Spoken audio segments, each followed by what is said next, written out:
This is Akashvani. In the program Spotlight, now we bring you a discussion on outcomes of G7 summit and core leaders meeting.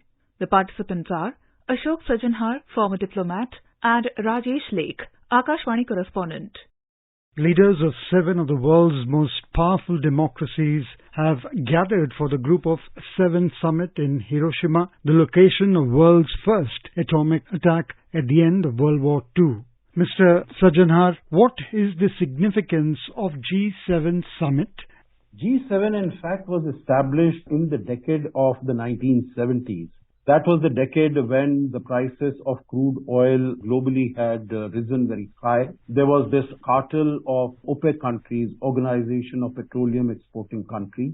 That was established, and there was a monopolization of the supply of oil in the international market. So first 5, then 6 and 7 countries joined. Canada was last one to join. And their mandate basically was to look at the economic problems, macroeconomic stability, financial issues, currency matters, and they would discuss these particular issues and try to find solutions to this.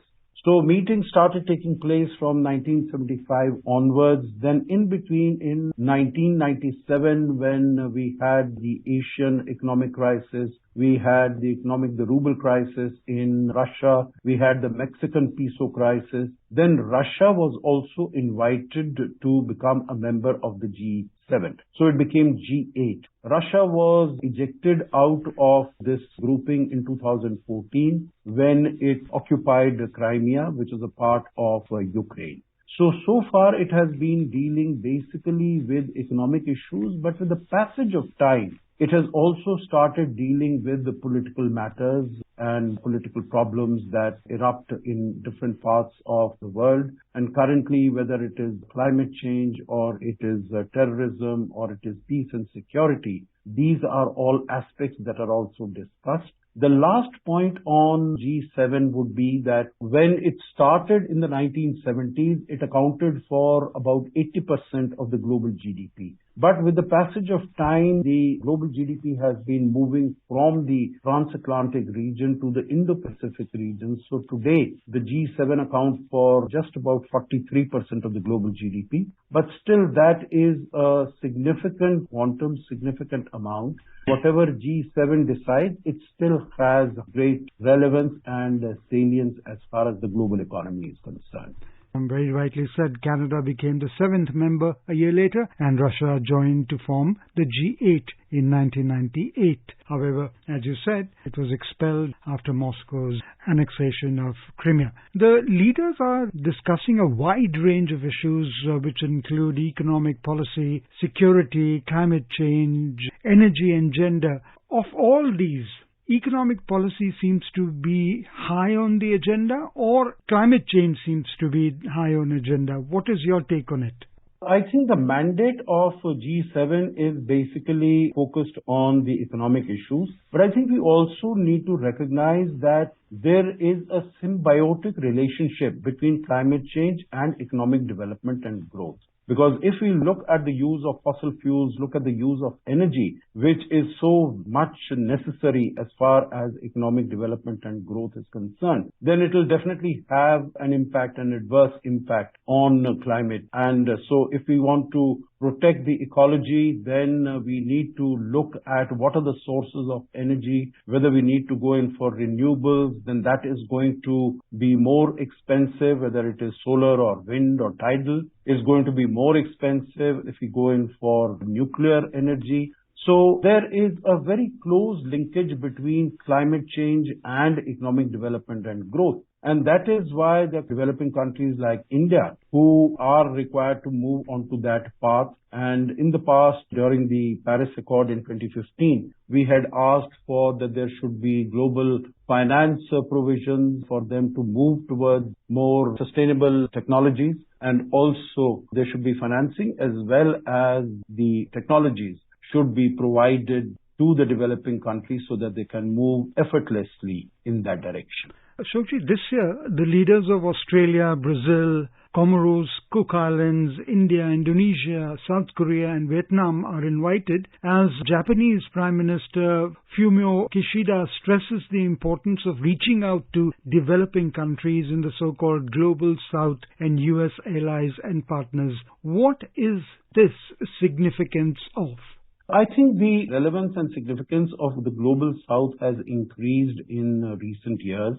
And particularly, Prime Minister Modi has taken it forward because in India's capacity as the presidency of G20, what we have stated is that, of course, G20 is a very important forum. It's a very important institution. It accounts for about 85% of the global GDP. It accounts for about 75% of global trade. But still, there are only these 20 countries who are sitting at the negotiating table in the room, discussing and taking decisions on these major challenges that confront the global community. You mentioned climate change is one of them, but there are so many others also, and we could possibly discuss those also in the latter part of our discussions.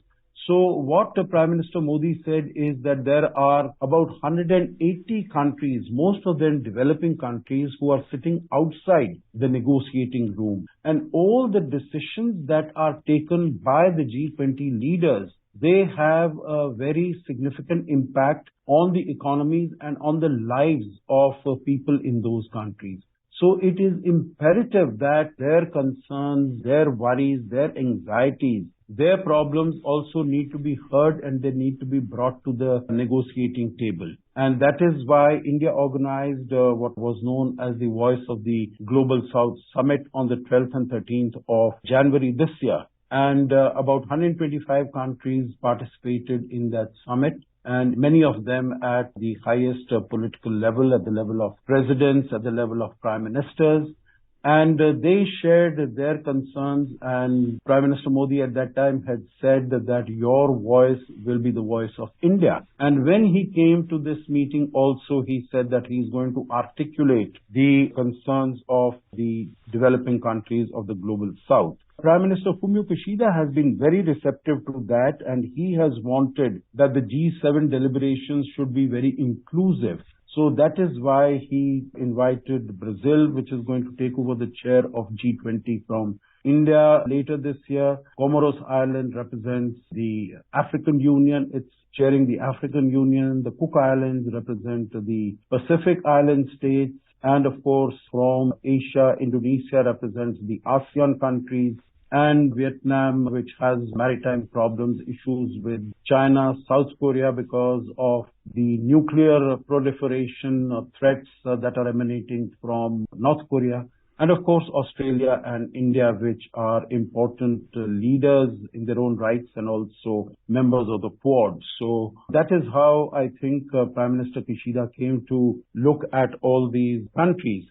And they have contributed in a significant manner. And I think the message is very important. The message is very clear that we need no decision of the G7 can be viable and sustainable unless it is acceptable and unless it is response to the concerns of the Global South segment of the global community.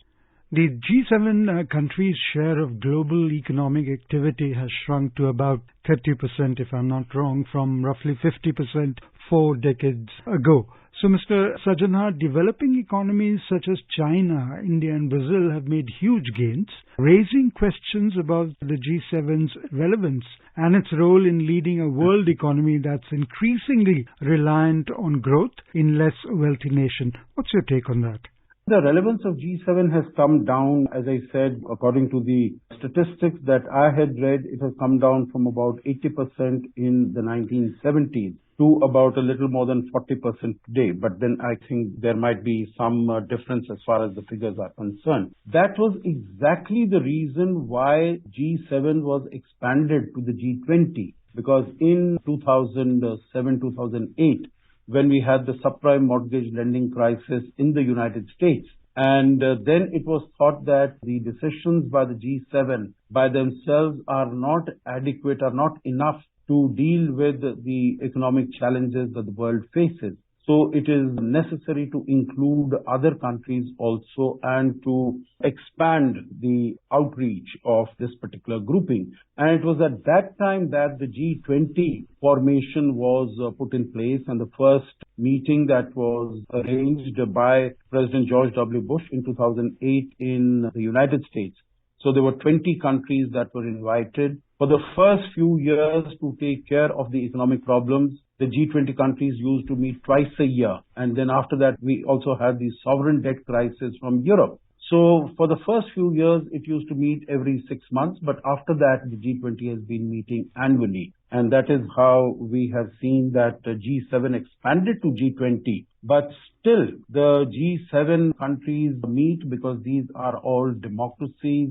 These are all free market economies. These are all open trade. They promote open trade. So they find utility in meeting amongst themselves, although, as you said very correctly, their relevance has come down significantly from the time when they were established. But then they have started this process of inviting guest countries. And for India, for Prime Minister Modi, this is the 5th time that he has been invited successively. And this really speaks about the growing importance, growing clout profile and influence of India in global affairs.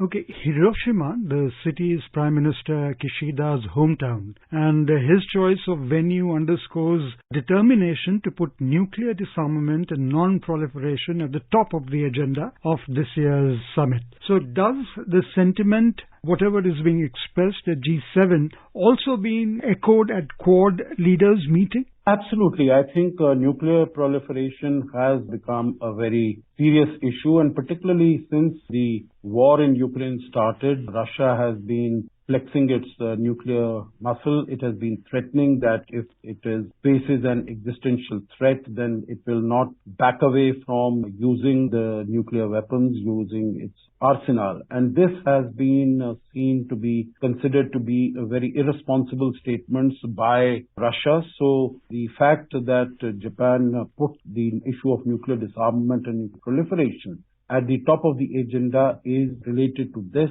It's also related to the muscle flexing of North Korea, which has been undertaking so many missile tests. It has also been threatening that it will also have a nuclear test soon. So basically, to put this in focus and to push back against the activities of North Korea. Also the fact that China has been expanding its nuclear arsenal in a very big way, and it is not willing or agreeable to have discussions on limitation of its nuclear arsenal. There are also reports that it might be changing its nuclear policy of no first use. So I think it is keeping all these aspects and developments in mind that Premier Fumio Kishida decided to put nuclear non-proliferation at the top of the agenda. The G7 and the Quad are going to condemn Russia's war on Ukraine, and they are also going to be talking about Beijing's escalating threats against Taiwan and also ways to reduce Western democracies' economic and supply chain dependency on China. A very brief comment on these issues.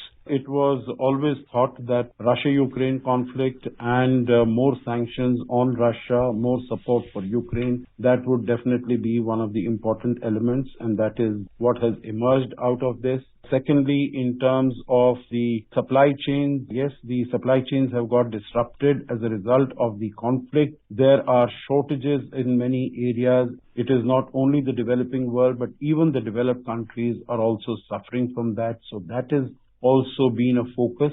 And of course, China, both its coercion and its intimidating activities against Taiwan and its economic coercion against other countries, that also has been one of the major issues which has received focus during both the G7 as well as the Quad deliberations. Thank you so much, Mr. Ashok Sajanhar. Thank you. You were listening to a discussion on outcomes of G7 summit and Quad leaders meeting. The participants were Ashok Sajanhar, former diplomat, and Rajesh Lake, Akashvani correspondent.